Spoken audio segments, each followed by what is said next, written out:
Preceptoring dalam manajemen keperawatan merujuk pada proses pembimbingan dan pengawasan yang dilakukan oleh seorang perawat senior atau pengajar terhadap perawat pemula atau mahasiswa keperawatan. Tujuan utama dari preceptoring adalah untuk memastikan bahwa perawat baru memasuki dunia praktik mendapatkan dukungan, pengetahuan, dan keterampilan yang diperlukan untuk menjalankan tugas mereka secara efektif. Selamat pagi semua. Selamat pagi. Baik, jadi hari ini saya akan menjelaskan bagaimana cara pemberian obat pada pasien yang benar. Sebelumnya ada yang bisa menjelaskan kenapa kita harus memberikan pasien obat secara tepat. Saya Bu izin menjawab ya.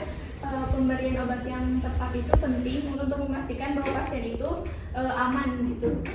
Oke, benar ya, tadi pemberian obat itu penting. Nah, utamanya kita itu harus memenuhi 6 prinsip benar obat ya. Benar pasien, benar dosis, benar obat, benar waktu, benar dokumentasi, dan benar cara pemberiannya. Nah, yang pertama itu kita harus memastikan bahwa obat yang kita kasih kepada pasien itu sudah benar ya, caranya dengan memeriksa nama pada label obat dan gelang tangan pasien. Nah, setelah itu kira-kira ada yang tahu nggak kita harus melakukan apa lagi?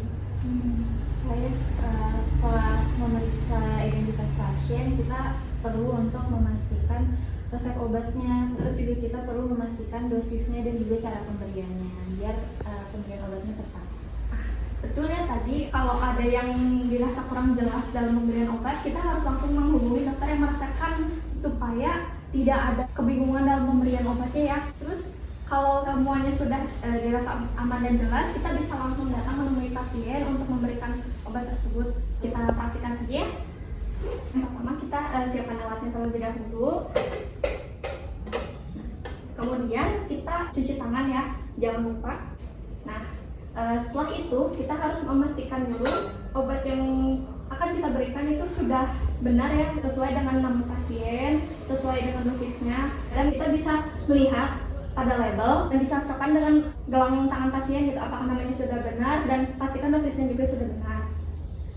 Nah, sebelum kita menyuntikkan obat kepada pasien, kita panggil terlebih dahulu namanya dengan sopan. Kita berikan penjelasan sedikit kepada pasien jika kita mau memberikan obat. Berikan juga penjelasan tentang efek sampingnya karena pasien itu perlu memahami apa obat yang akan dia terima dan bagaimana efek sampingnya.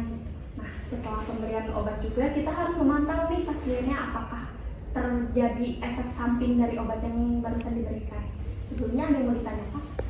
Izin bertanya Ibu, jika pasiennya menolak untuk diberikan obat, apalagi kan ini sudah dalam kondisi sakit, bagaimana kita sebagai perawat? Itu pertanyaan yang bagus ya. Memang itu tuh jadi tantangan dalam tindakan ini, tapi kita bisa coba untuk mengkomunikasikan dengan baik. Kita beri penjelasan betapa pentingnya obat yang akan kita berikan kepada pasien. Ibu izin bertanya lagi, pasiennya tetap menolak, apakah ada alternatif lain untuk pemberian obat kepada pasien?